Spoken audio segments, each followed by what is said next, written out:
विश्वानि देव सवितद्दुरितानि परासुः यद्भद्रं तन्न आसुः ॐ हिरण्यगर्भः समवर्तताग्रे भूतस्य जातपतिरेक आसीत् सदाधार पृथिवीं द्यामुते मां तस्मै देवाय हविषा विधेम ॐ य आत्मदा बलदा यस्य विश्व उपासते प्रशिषं यस्य देवा यस्य छायामृतं यस्य मृत्यु कस्मै देवाय हविषा विधेम ॐ यः प्राणतो निमिषतो महित्वैक इन्द्राजा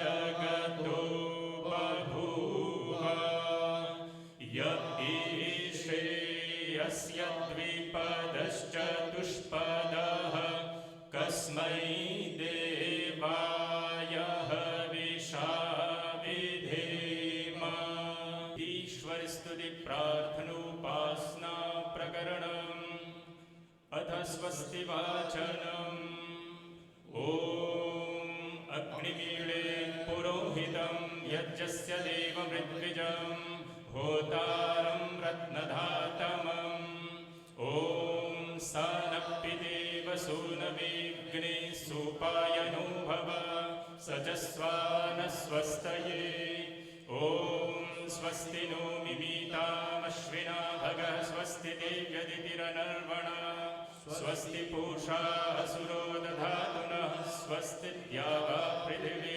सुचेतुना ॐ स्वस्तये वायुमुपप्रवामहै सोमं स्वस्ति भुवनस्य यस्पतिः बृहस्पतिं सर्वगणं स्वस्तये स्वस्तय आदित्यासो भवन्तु नः ॐ विश्वे देवानो मद्या स्वस्तये वैश्वानरो वसुरग्निः स्वस्तये देवा अवन्त्रिवव स्वस्तये स्वस्ति नो रुद्रपात्वङ्गस ॐ स्वस्ति मित्रावरुणा स्वस्ति पत्ये रेवती स्वस्ति न इन्द्रश्चाग्निश्च स्वस्ति नो अनिदेकृधि ॐ स्वस्ति पन्थामनुचरेम सूर्या चन्द्रमसाविव पुनर्ददताघ्नता जानता सङ्गमे महि ॐ ये देवानां यज्ञियानां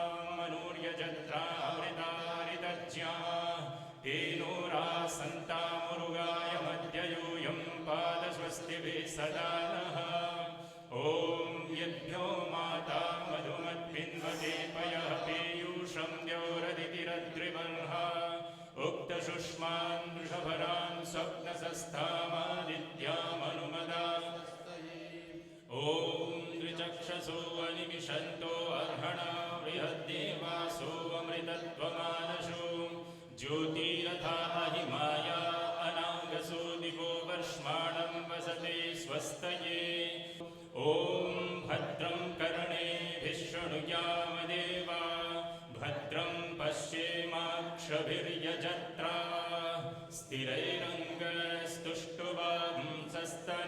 स्थिरैरङ्गस्तुष्टुवांसस्तनूभिर्व्यशेमहि देवहितं यदायु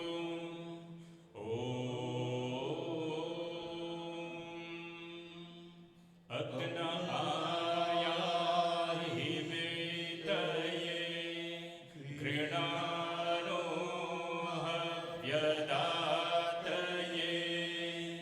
निहोता सत्से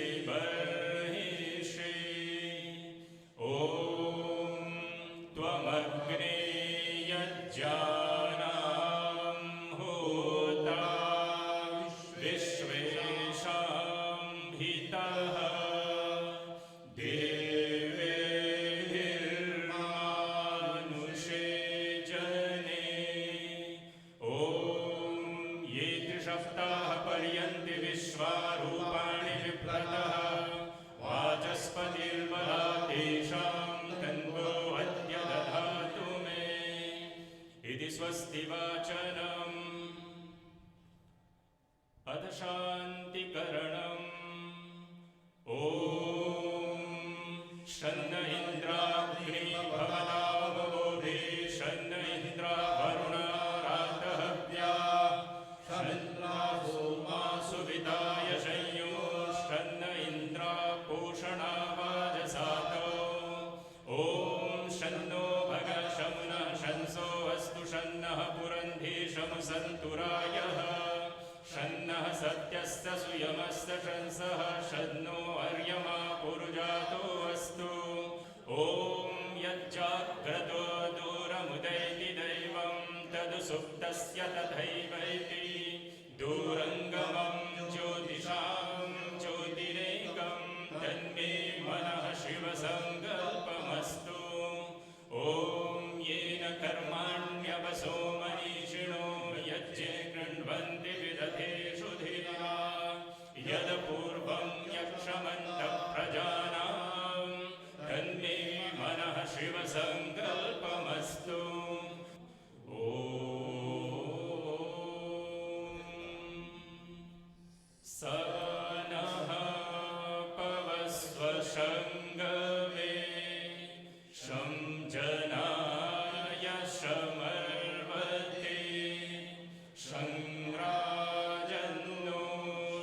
शङ्ग्राजन्नोषधीभ्यः ॐ अभयं नः करत्यन्तरिक्षमभयं द्यावा पृथिवी उभेदिव अभयं पश्चादभयं पुरस्तादुत्तरादधरादभयं नो अस्तु ॐ अभयं मित्रादभयं मित्रादभयं ज्ञातादभयं परोक्षात् अभयं नक्तमभयं दिवान सर्व आशा मम मित्रं भवन्तु इति शान्तिकरणम् ॐ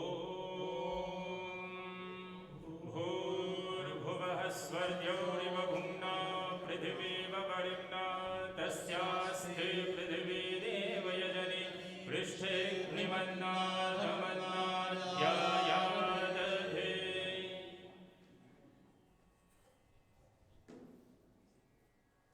ॐ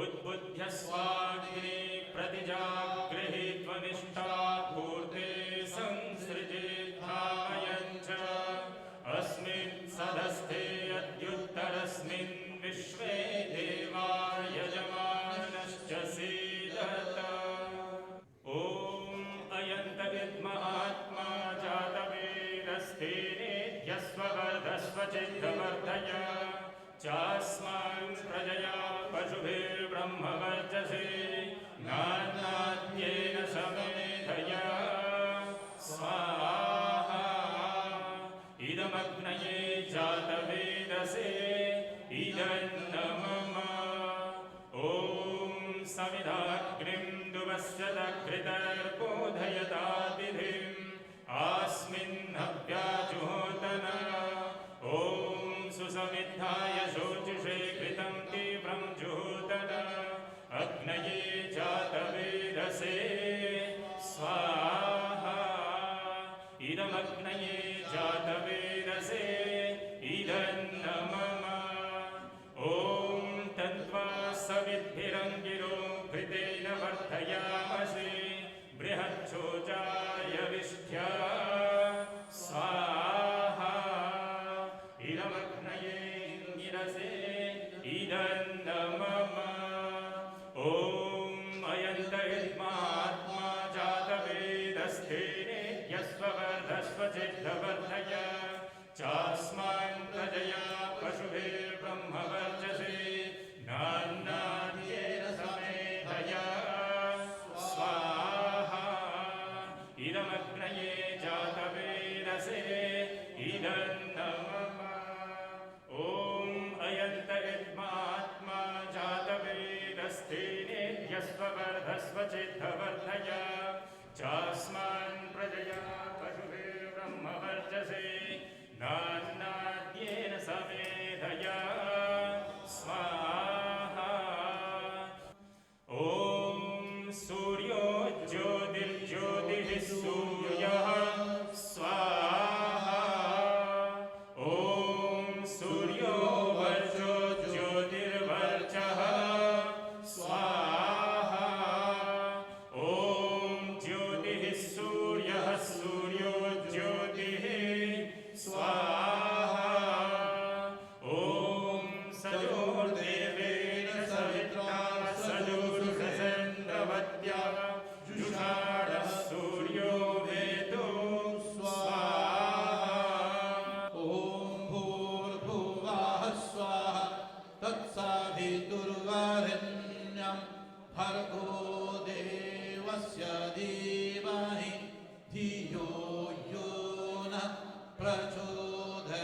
बसे संसार सब दुखिया रहे न कोई। यह अभिलाषा हम सबकी भगवन पूरी हो। यह अभिलाषा हम सबकी भगवन पूरी हो।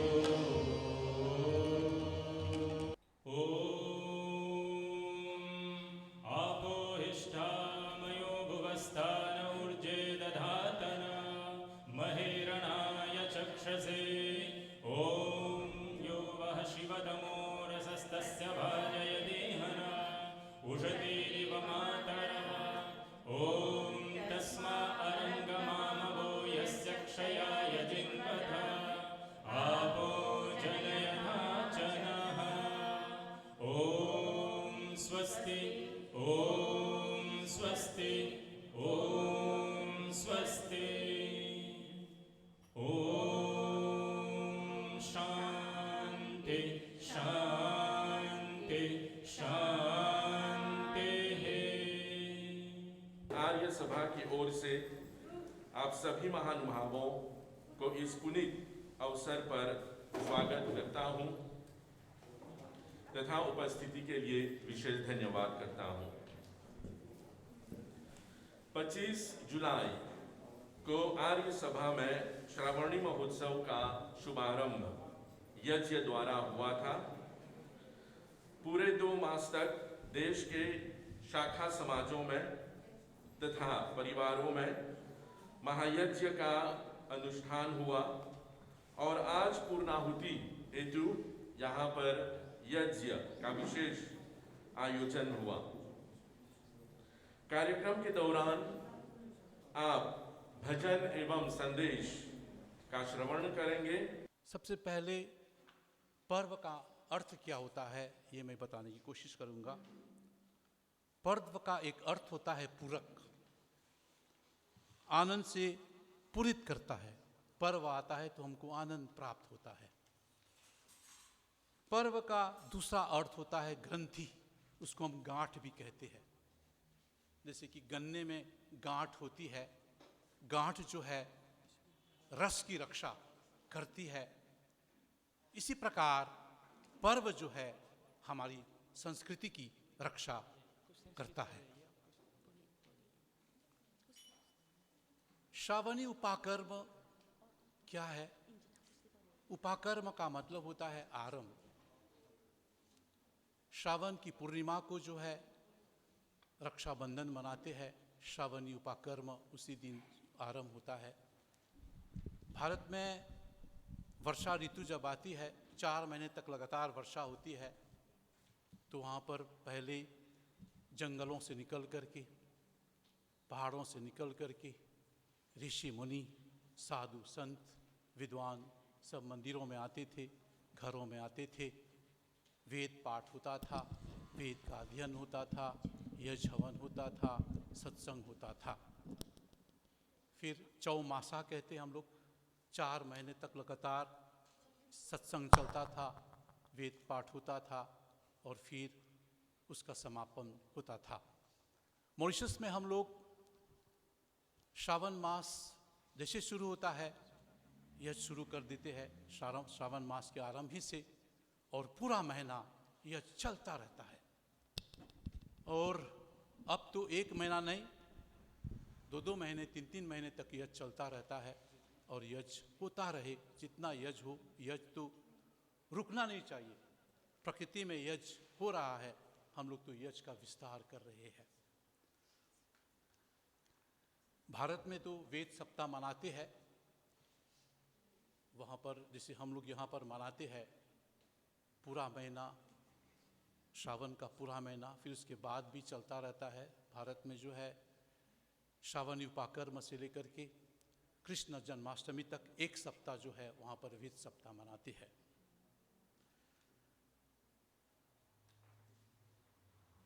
हम लोग स्वाध्याय करते हैं। स्वाध्याय के 2 अर्थ है।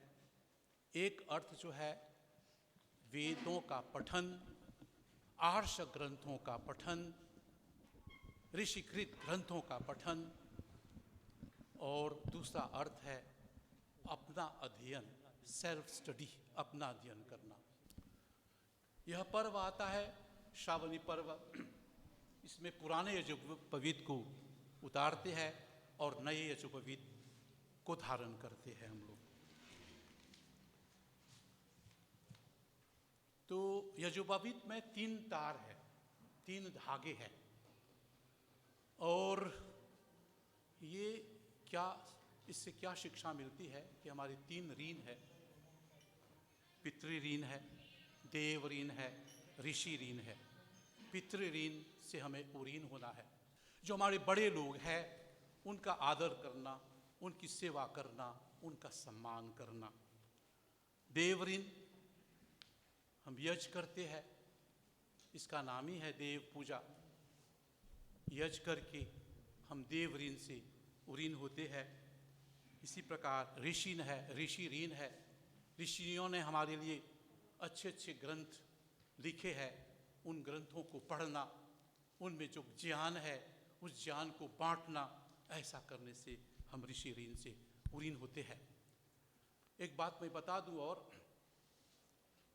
कि एक धागे में जो यजुर्वेद है इसमें 3 धागे होते हैं, और एक धागे में तीन धागे होते हैं। तो 3 धागे में कितने हो गए? 9 हो गए, 9 धागे हो गए। और 9 धागे, इससे भी एक शिक्षा मिलती है कि हमारा जो शरीर है इसमें 9 द्वार है। ये 2 आंखें जो है ये 2 द्वार है। ये 2 कान जो है 2 द्वार है। ये नाक में 2 द्वार है, 6 हुए। हमारा मुंह जो है 1 द्वार है, 7 हुए। और मैल के जो द्वार 2 द्वार है, वो 9 हो गए। कि हम एक सिपाही जो है अपने द्वार पर रखें। भगवान ने हमें आंखें दी है, अपनी आंखों से हम अच्छा देखें, हमारी दृष्टि सुदृष्टि हो, हमारी दृष्टि कुदृष्टि न हो। भगवान ने हमें 2 कान दिए हैं, इन कानों से हम अच्छा सुने, खराब न सुने, परमात्मा की वाणी सुने। नाक है, इससे हम सांस लेते हैं, प्राणायाम करते हैं। मुंह है, मुंह से जो हम बोलते हैं और खाते भी है। मुंह से जो है अच्छा बोले, भगवान ने मुंह दिया है अच्छा बोले और हम अच्छा खाएं। और जो मैल के द्वार है, इससे यह शिक्षा मिलती है कि हम ब्रह्मचर्य की रक्षा करें। यह जो पवित्र बाएं कंधे पर हम रखते हैं, फिर हृदय से होता हुआ कमर तक जाता है, इससे भी एक शिक्षा मिलती है। बोझ जो है हम लोग बाएं कंधे पर रखते हैं, कुश। तो जो हमारा कर्तव्य है उसको हम लोग हृदय से पालन करने में हमेशा कमर कसना एक मुहावरा है, तैयार रहना। कि जो भी हमारा कर्तव्य है उसको पालन करने में, हम उसको हृदय से पालन करने में हमें हमेशा कमर कसे। तो देवियों सज्जनों, 24 जुलाई को गुरु पूर्णिमा थी। हमने यहाँ पर यज्ञ आरंभ किया था। 25 जुलाई से श्रावण मास आरंभ हुआ और 22 अगस्त को श्रावण मास की पूर्णिमा थी। और आज 25 सितंबर को हम लोग राष्ट्रीय स्तर पर यज्ञ की पूर्णाहुति कर रहे हैं। अब एक भजन की ओर बढ़ते हैं। भजन प्रस्तुत करने के लिए आचार्य सुदेश बद्री जी तथा उनकी मंडली तैयार है। नाम प्रभु का प्यारा ओ, प्यारा ओ, प्यारा ओ। नाम प्रभु का प्यारा ओ, प्यारा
मॉरिशस के प्रधान श्री हरिदेव रामधनी जी को आमंत्रित करता हूं आज के विशेष अवसर पर जो संदेश लाए हैं हमें देने के लिए। समय बड़ा कठिन है। आप जानते हैं अभी ये कोविड-19 से हम गुजर रहे हैं, नहीं तो ये पर्व बड़े भव्य रूप से हम मनाते हैं। आज जो आप लोग यहाँ पर उपस्थित हुए हैं, हम एकदम, मैं सोचता हूँ सीमित संख्या में है 50 तक, लेकिन फिर भी बहुत ही श्रद्धा और भक्ति के साथ अभी यज्ञ संपन्न हुआ। संदेश का सिलसिला आगे लेकर बढ़ रहे हैं। आज मैं ये संकेत करना चाहूँगा कि यह श्रावणी महोत्सव गुरु पूर्णिमा के बाद श्रावण मास से प्रारंभ होता है और 4 महीने तक चलता है। और अभी वर्तमान में क्योंकि ये कोविड-19 के कारण वो प्रचार कार्य उतना जोर शोर से नहीं चल पाया, इसलिए अभी तक हमारे परिवारों में, समाजों में सीमित संख्या में हम यज्ञ करते जा रहे हैं। ये महोत्सव जो है क्या संदेश लाता है? संदेश अनेक हैं, लेकिन इनमें से 3 मुख्य है जो मैं आप लोगों के सामने रखना चाहूँगा। ये महोत्सव एकदम वेद ज्ञान, जो ईश्वरीय ज्ञान है, उससे संबंधित है। वही वैदिक धर्म, वैदिक मूल्यों का आधार है। इसी के माध्यम से हम विकसित होकर आज यहाँ तक पहुँचे हैं और इस तरह शान और गौरवमय एक हमारा इतिहास है। ये वेद ज्ञान जो है, और हमारे अभी मुझसे पहले पंडित जी 3 ऋण के बारे में सुना रहे थे। मैं आज यहाँ पर कहना चाहूँगा कि इस श्रावणी महोत्सव के अंतर्गत हम तर्पण करते हैं। तर्पण कैसे? तो हमारे ऋषि वर्ग जिन लोगों ने हमें ये वेद ज्ञान सुरक्षित रखकर हम तक पहुँचाए, हमको शिक्षित किया, उनके प्रति तर्पण करना। माता पिता जिन लोगों ने जन्म दिया, उनके प्रति तर्पण, और हमारे जो आचार्य लोग हैं उन लोगों के प्रति। तो ये तर्पण शब्द का अर्थ होता क्या है? तर्पण का अर्थ होता है तृप्त करना। एक व्यक्ति प्यासा है, उन्हें आप एक लोटा पानी दिया, गर्मी से वो आ रहा है, वो पीकर तृप्त हो जाता है, इसको बोलते हैं तर्पण। दूसरे शब्दों में, जब तक माता पिता जीवित है तब तक उनको तृप्त करना, उनकी सेवा करना, श्रद्धा के साथ सेवा करना, दवाई दारू सब देना और देखना कि कोई कमी नहीं, ये हमारा कर्तव्य बनता है। तो इस तरह वो जो ऋण है उसकी तृप्ति हम कैसे करेंगे? तो माता पिता की सेवा करके, और हमारे आचार्य लोग जो हैं उनकी कृपा से हम ज्ञान प्राप्त कर, वेद ज्ञान प्राप्त करके अपने जीवन को संस्कारित करते हैं और आगे बढ़ते हैं, आने वाली पीढ़ी का निर्माण करते हैं। तो उन आचार्यों को तृप्त कैसे करेंगे? तो हमारा आदेश है हमारे शास्त्रों में कि उस ज्ञान को आगे अन्य पीढ़ी तक स्वाध्याय करके उसको नई पीढ़ी तक पहुंचाना। तो हमारा कर्तव्य बनता है कि हम स्वाध्याय करें। प्रारंभ में मैंने ये प्रार्थना की थी कि कम से कम हम कोविड-19 के प्रतिबंधन में है। प्रतिदिन यदि हम एक मंत्र की व्याख्या मतलब कि उनके अर्थ सहित सीखने का प्रयत्न करें, तो अभी ये 3 महीने में काफ़ी संख्या में हम मंत्रों को जान जाते, उसके अर्थ को जान जाते। मैं जानता हूँ आप लोगों के बीच बहुत से लोग हैं इसको जानने का प्रयत्न कर रहे हैं, तब उन मूल्यों के आधार पर हम आगे बढ़ सकेंगे। उपनिषद का एक वचन है, सा विद्या या विमुक्ते, कि विद्या उससे कहते हैं जो हमें मुक्त कर दे। लेकिन प्रश्न उठता है कि किस चीज से हमें मुक्त करे? तो महर्षि दयानंद भी इस बात का समर्थन करते हैं कि विद्या वो है जिससे हम अपने बंधन है, जितने दुख है, इन सब से हम मुक्त हो सके। यदि विद्या यह काम न करे तो वो सही रूप में विद्या नहीं।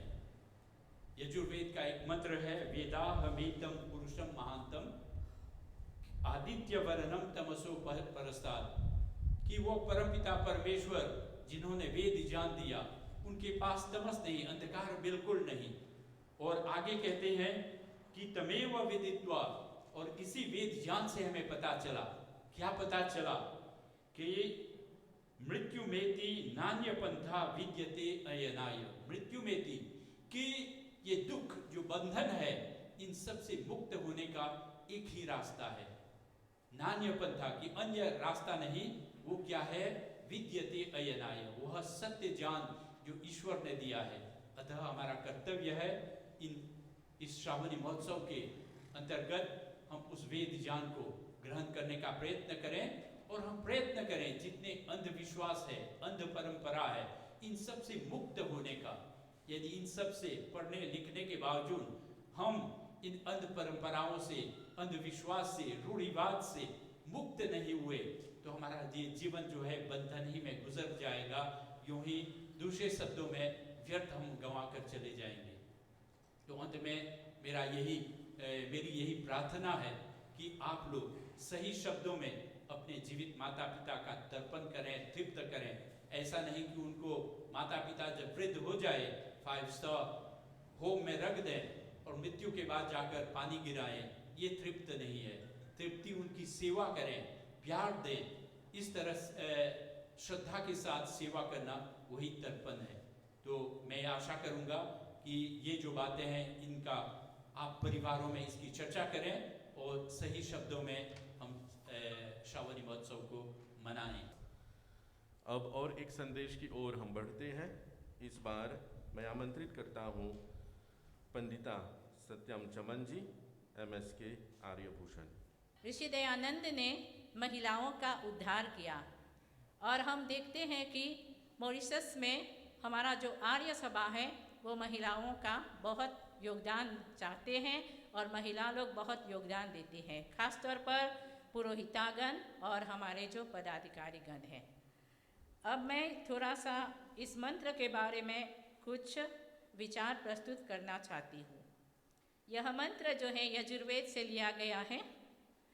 इस मंत्र के द्वारा वेद माता हमें क्या बता रही है?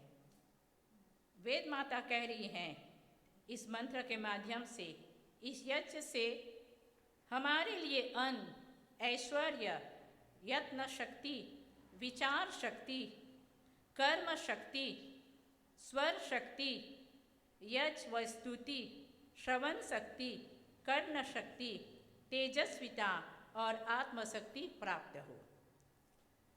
वेद माता हमें कह रही हैं कि यज्ञकर्ता को ये सब शक्तियों प्राप्त होती हैं। इन शक्तियों को प्राप्त कर उन्नति के पथ पर अग्रसर होने लगते हैं।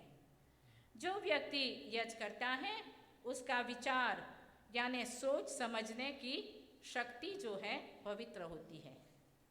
कोई भी निर्णय लेने से पहले मनन चिंतन करते हैं। याजित व्यक्ति का कर्म भी वेद अनुसार होता है। बोलने की शक्ति यानी स्वर शक्ति पवित्र होती है और विश्वास के पात्र बन जाती है।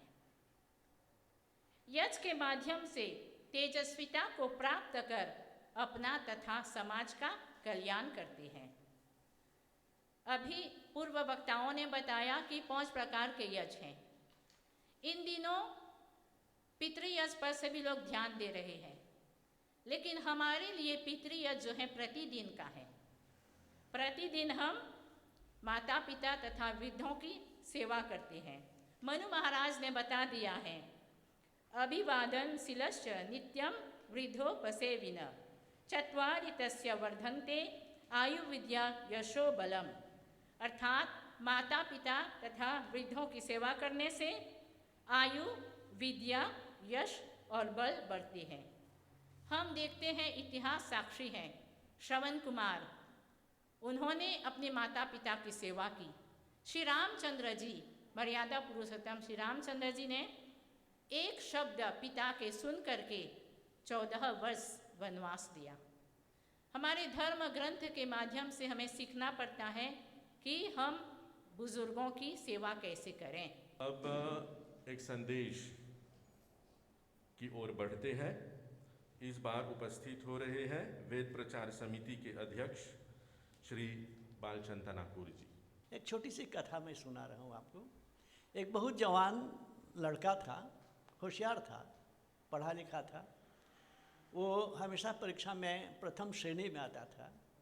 अब उनकी अंतिम परीक्षा HSC की होने वाली है, तो उनकी वृद्धा माता थी। उन्होंने कहा, देखो मैं थाली में सब कुछ भर कर दे देता हूँ, पान, फूल, भोग, सब चीज़, फल फूल सब, जाओ देवताओं को चढ़ाओ और देवताओं को चढ़ाकर मांगो कि परीक्षा में तुम प्रथम आओगे। वो लड़का पढ़ा लिखा था, सत्संग में जाता था और वेदों का कुछ ज्ञान उनको प्राप्त हो रहा था। माता की बात सुनकर वो मुस्कुराने लगा। अब ये मैं आपको वो जो गायक है उनके जो वचन है मैं सुनाता हूँ आपको, वो कैसे उनके मन में क्या विचार आ रहा है।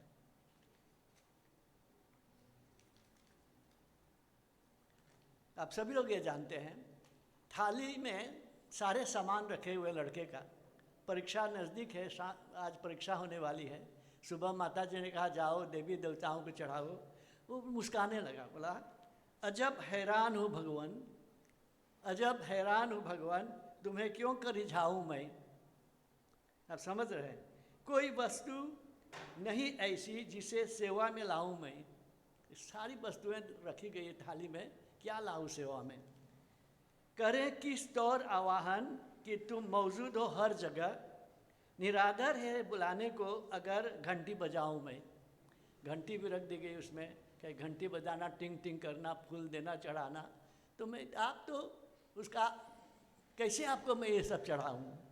तुम ही हो मूर्ति में, तुम ही हो मूर्ति में भी, तुम ही हो व्यापक फूलों में, भला भगवान पर भगवान को क्यों कर चढ़ाऊँ मैं। परमात्मा पर कैसे परमात्मा को चढ़ाऊँ, परमात्मा तो सर्वत्र है। वो हैरान हो गया, वो जानता है कि सच्चा ईश्वर कौन है। लगाना भोग कुछ तुमको, यह एक अपमान करना है। लगाना भोग तुमको, यह एक अपमान करना है। खिलाता है जो सब जग को, उसे क्यों कर खिलाऊं मैं। देखा कि भोग उसमें, भगवान को कैसे जाकर खिलाऊं। जो परमात्मा सबको खिलाता है और उनको मैं जाकर क्या खिलाऊं। तुम ही ज्योति से रोशन है, तुम्हारी ज्योति से रोशन है सूरज चांद और तारे।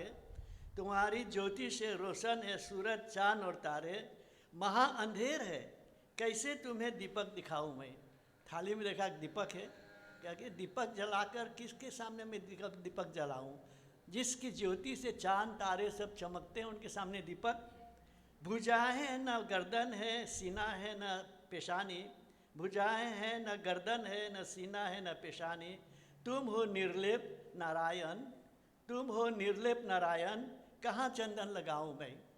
कह रहे आपके पास कोई रूप ही नहीं है, आप तो सर्वव्यापक है। तो थाली में जो कुछ सारे सामान रखा है, कहाँ किसको मैं चढ़ाऊँ मैं। बड़े नादान है वे जन, बड़े नादान है वे जन जो गढ़ते आपकी मूरत। बड़े नादान है वे जन जो गढ़ते आपकी मूरत। मूरत मतलब मूर्ति। बनाता है जो सब जग को, बनाता है जो सब जग को, उसे क्यों कर बनाऊं मैं। कुछ लोग जाते हैं, कुछ सामान ले जाते हैं, मूर्ति बनाते हैं, भगवान को बनाते हैं, बोलते हैं यही परमात्मा है। ये इसलिए ये मैं सुना रहा हूँ क्योंकि आदमी में जब सच्चा ज्ञान प्राप्त हो जाता है, वो लड़का जो था वो जानता था HSC के लिए उन्हें पूरी तैयारी की परमात्मा से केवल इतना ही मांगना चाहिए सुबह उठकर, हे परमात्मा मुझे मेधा शक्ति दे, बुद्धि देने वाले हैं, मेरी बुद्धि तीव्र हो ताकि परीक्षा में पास हो जाऊं। समय ही बर्बाद करके उधर दौड़ना, इधर दौड़ना, उधर दौड़ना बहुत से लोग करते हैं, ये नहीं करना चाहिए। तो यही हमारा उद्देश्य है, आर्य समाज का उद्देश्य यही रहा कि लोगों को समझाएं कि सच्चा ईश्वर है क्या, उसका ध्यान कैसे किया जाता है, उसका पूजन कैसे किया जाए, सत्संग का लाभ क्या है, सत्संग से आदमी को कैसा फल मिलता है। इन सब बातों के लिए, इन सब ज्ञान को बांटने के लिए आर्य समाज का आंदोलन चला 110 साल से। और हमें पूरा विश्वास है कि हम हमेशा रोज़ बोलते हैं कि हमारे जवान धार्मिक क्षेत्र पर ध्यान नहीं देते हैं। ऐसा लगता है कि हमारे जवान भी, हम कोशिश करेंगे, हर एक माता पिता, हर एक शाखा समाज के अधिकारी प्रयत्न करेंगे तो हमारे जवान जो इंटरनेट के जरिए, अन्य नवीन साधनों के ज़रिए, वैदिक ज्ञान को प्राप्त करेंगे और आगे बढ़ेंगे। धन्यवाद। अब आपके समक्ष उपस्थित हो रहे हैं आर्य नेता डॉक्टर उदय नारायण गंगू जी आज के विशेष संदेश के। सबसे पहले आपसे निवेदन है कि ईश्वर का नाम लेते हुए मेरे साथ 2-4 शब्द बोलें। ओम विष्णु ओम विष्णु कर्माणि कर्माणि पश्यत। पश्यत। विष्णु के कर्म को देखो। विष्णु कौन? तो पहले हमने कहा ओम। आज जो शब्द आपने सुने, आर्य सभा के प्रधान श्री देव जी ने स्वाध्याय, ऋषि तर्पण, एक शब्द आपने सुना स्वाध्याय, एक सुना ऋषि तर्पण, तीसरा शब्द आपने सुना यज्ञ। फिर उन्होंने संबोधन करते समय कहा पंडित धर्मेंद्र जी। फिर यज्ञ, पंडित धर्मेंद्र आदि शब्दों को सुनने के बाद अब हमारे मन में प्रश्न उठता है, क्या हम इन सब शब्दों को ठीक ठीक जानते हैं? जब हम यज्ञ बोलते हैं तो क्या हम यज्ञ को जानते हैं? जब हम वेद बोलते हैं क्या वेद को जानते हैं? क्या जब हम पंडित बोलते हैं तो पंडित का अर्थ जानते हैं? ऋषि दयानंद ने बहुत से ग्रंथ लिखे। सबसे छोटी पुस्तक मेरे हाथ में है, उनकी लिखी हुई आर्योदेश्य रत्नमाला। इसमें उन्होंने 100 शब्दों को समझाया है। परंतु शब्द बनते हैं कैसे? शब्द बनते हैं वर्ण, अल्फाबेट से। तो उससे पहले उन्होंने एक छोटी पुस्तक लिखी, वर्णोच्चारण शिक्षा, कि वर्ण को कैसे बोलना चाहिए, अल्फाबेट का उच्चारण कैसे करना चाहिए। हम बहुत से लोगों को सुनते हैं प्रातः काल, अतः, जब हम वैदिक वाणी आदि प्रोग्राम सुनते हैं अतः ये, तो अतः उसमें तो 2 ही है, अ है और त है और विसर्ग है, ह कहाँ है? तो वर्णोच्चारण शिक्षा न जानने के कारण ये अशुद्धि होती है। तो ऋषि दयानंद ने प्रारंभ किया वर्णोच्चारण शिक्षा, कि जो वर्ण जैसा उसका उच्चारण वैसा करो। वर्ण हो जाने के बाद उन्होंने शब्द बताया कि शब्द का अर्थ क्या है। तो मैं उनकी पुस्तक से इनमें केवल शब्द, 100 शब्दों को ऋषि दयानंद ने समझाया, 100 शब्द। और सबसे प्रथम कहा, आप किसी से मिलें तो नमस्ते कीजिए, तब आपका आर्यत्व सामने आएगा। अब हम पूछेंगे नमस्ते का अर्थ क्या है? हम तो रोज बोलते हैं। तो ऋषि दयानंद समझाते हैं, नमस्ते मैं तुम्हारा मान्य करता हूँ, यानी मैं तुम्हारा आदर करता हूँ, ये है नमस्ते। आई salute you, I respect you, ये है नमस्ते। फिर दूसरा शब्द वेद हम सुनते हैं, तो ऋषि दयानंद अपनी तरफ से बताएं, वेद किसे कहते हैं? जो ईश्वर उक्त सत्य विद्याओं से युक्त मनुष्यों को सत्य असत्य का ज्ञान जिससे होता है वो वेद है। यदि सत्य असत्य का ज्ञान पढ़ने के बाद जिस ग्रंथ से न हो तो वो वेद नहीं है। तो ये ऋषि दयानंद वेद को समझाते हैं। हमारे यहाँ लोग पुराण को बहुत मानते हैं, तो ऋषि दयानंद बोलते हैं पुराण क्या है?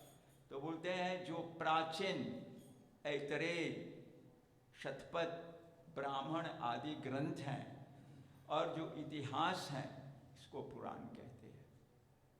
तो पुराण को उन्होंने समझा दिया। अब हम लोग कहते हैं कि पंडित, पंडित किसे कहते हैं? तो ऋषि लिखते हैं, जो सत असत को विवेक से जानने वाला धर्मात्मा, सत्यवादी, सत्यप्रिय, विद्वान और सबका हितकारी है, उसको पंडित बोलते हैं। क्या कहा गया? वेद को पढ़कर सत और असत को जानता है, एक गुण आ गया। दूसरा गुण क्या है? विवेक से काम लेता है, जो बुद्धि से काम लेता है, 2 गुण आ गए। तीसरा गुण पंडित में क्या है? धर्मात्मा होना चाहिए, उसको पायस। तीसरा गुण के बाद बोलते हैं सत्यवादी, द स्पीकर ऑफ ट्रूथ, उसको हमेशा सत्य बोलना चाहिए। फिर सत्य प्रिय, लवर ऑफ ट्रूथ, यदि सत्य को नहीं मानता है तो पंडित नहीं है। फिर विद्वान, स्कॉलर होना चाहिए। ऐसे को और एक गुण लेना है, हितकारी, बेनेवोलेंट, सबका हित करे। तो ये स्वामी दयानंद का पंडित है। फिर स्वामी दयानंद और आगे क्या बोलते हैं, पंडित का काम क्या है? तो बोलते हैं पंडित का काम है, सबसे पहला काम तो यज्ञ करना है। पर यज्ञ किसे कहते हैं? तो ऋषि दयानंद यज्ञ शब्द की व्याख्या करते हुए बताते हैं कि यज्ञ जब पंडित करते हैं तो अर्थ समझ कर करें। नंबर 1 अग्निहोत्र, जो अभी किया गया, अग्नि को ऊपर उठाना, उसमें स्वाहा करना, अग्निहोत्र। नंबर 2 देश का कल्याण, अश्वमेध। ये पॉलिटिशियन लोग जो काम करते हैं, यदि वो ब्राइब न लें, करप्ट नहीं बने, तो वो यज्ञ कर रहे हैं, देश को आगे बढ़ा रहे हैं। तो ऋषि दयानंद बोलते हैं यज्ञ का मतलब है अश्व, अश्व का मतलब है राष्ट्र, राष्ट्र के लिए, देश के लिए यज्ञ करना। फिर नंबर 3 बोलते हैं शिल्प व्यवहार, टू नो टेक्नोलॉजी। आज जितने टेक्नोलॉजिशियन हैं, टेक्नोलॉजी जानते हैं, वो सब यजमान है, यज्ञ करने वाले लोग हैं। फिर बोलते हैं पदार्थ विद्या, जो जानता है, फिजिक्स, केमिस्ट्री, बायोलॉजी, ये सब जानने वाले वो यजमान हैं और यज्ञ करने वाले लोग हैं। इन सब से करने से क्या होता है? तो ऋषि दयानंद बोलते हैं जगत का उपकार होता है। मैं एक मोबाइल लेता हूँ, यहाँ से अमेरिका फ़ोन करता हूँ, उपकार होता है उससे मेरे लिए। मैं टेलीविज़न में बैठकर देखता हूँ, वहाँ पर मौका से रिलीज हो रहा है समाचार, घर बैठे, मुझे जाकर एमबीसी में नहीं सुनना है, घर पर मैं सुन रहा हूँ, मेरा उपकार हो रहा है। तो ये सब स्वामी दयानंद बोलते हैं यज्ञ है। स्वामी सत्य प्रकाश इस यज्ञ की व्याख्या में एक बार यही मंच पर बोल रहे थे। डॉक्टर न्यूर जिस समय प्रधान थे 90 में, वो आए थे यहाँ आर्य समाज का उत्सव, तो उन्होंने यज्ञ की व्याख्या करते हुए बताया, ये सभा दिखते हैं ना, जितने लोग इस सभा का संचालन कर रहे हैं, ये यज्ञ कर रहे हैं। क्यों? वो अपना समय दान कर रहे हैं। फिर उन्हें कहा इधर बगल में आप देखते हैं ना, कॉलेज है ना, कॉलेज में बच्चों के लिए उपकार किया जा रहा है, उनको विद्या दी जाए, ये यज्ञ है। फिर उन्हें कहा बगल में आप देखते हैं ना, गयासी आश्रम है, वहाँ सेवा की जा रही है, पर उपकार किया जाए, इसको यज्ञ कहते हैं। देश को चलाना यज्ञ है, साइंस को डेवलप करना यज्ञ है। तो यज्ञ का बहुत बड़ा रूप स्वामी दयानंद यज्ञ समझा रहे हैं। बोलते हैं आरंभ तो अग्निहोत्र से होता है, लेकिन उसका रूप बहुत बड़ा होता है। तो यज्ञ में हम अग्निहोत्र करके क्या करते हैं? ईश्वर का गुणगान करते हैं।